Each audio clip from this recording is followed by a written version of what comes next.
But look, it doesn't stop there. Even in schools, kids are being indoctrinated with this self-loathing for our country and shame at our history. A New South Wales mother has spoken out after her child came home with colouring books that were all about saying, "We're sorry." One of them said, "Take action. Sorry starts with me. We are sorry." There are all these resources online for National Sorry Day that teachers are encouraged to use in classrooms. And this, I mean, firstly, I think this is a big reason why so many parents are looking at sending their kids to private schools. They simply don't trust what their kids are going to be taught in the public system, and they feel like they'll have no rights to stand up and stop it. But also, what does this do to children when from kindergarten, or we've seen examples from preschool and childcare, they're constantly told to apologise, and sorry starts with me? That makes it sound like you're responsible. The child is somehow responsible for colonisation, for Indigenous disadvantage. That is totally unfair to put that on a child. A kid's living on stolen land, let's not forget, you know. That kid woke up one day and decided to take out a mortgage. Well, I was going to ask, what person's land? What is a 5-year-old sorry for in relation to colonisation? Are they sorry for their colour?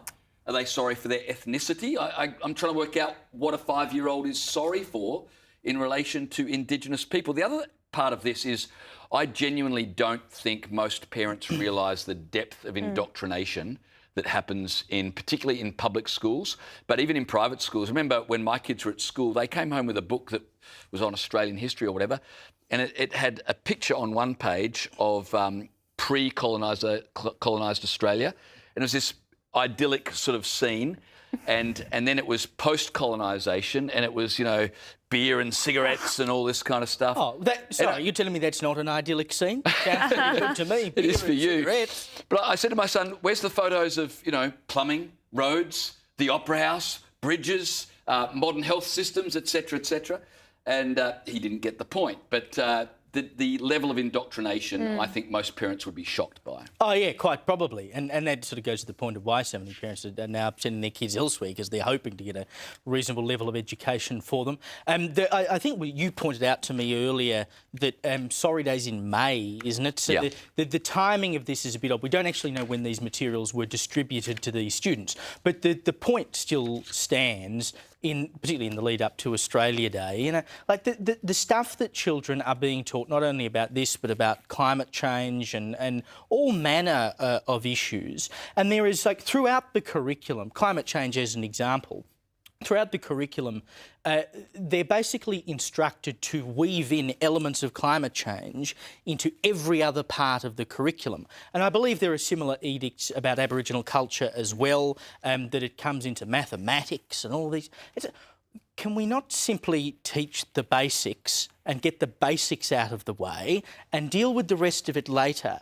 And the rest of it is to be dealt with children who are of an age where they can think critically and they can assess different evidence and different ideas and different people's points of view and come up with their own view of things. You lay it out and you let people make up their own minds. It's no coincidence that they go after kindergarten kids and reception-aged kids and so on, because you've got to get them as young as you possibly can and indoctrinate them so that when someone does introduce another point of view to them, well, that simply can't be true. My teachers wouldn't have lied to me, would they? Yeah, no, it's called cross-curriculum priorities. It's Indigenous, sustainability and Asia. That has to be infused into every subject area. And the poor teachers are probably pulling their hair out going, how do I link sustainability and Indigenous to mathematics? It's just absurd. And it really does. I mean, this is the problem, right? These kids get it in school and then they carry it into university and into the workforce. But what does give me hope is that support for Australia Day is at record highs, the highest it's been in many, many years, even among young people. So they're losing. Particularly among young people. That poll from the IPA about whether or not you would support people having their Australia Day public holiday on another day, the group that said no the most were those 18 to 24. So the kids ain't so bad after all. They're starting to rebel against this woke crap that's been shoved down their throats.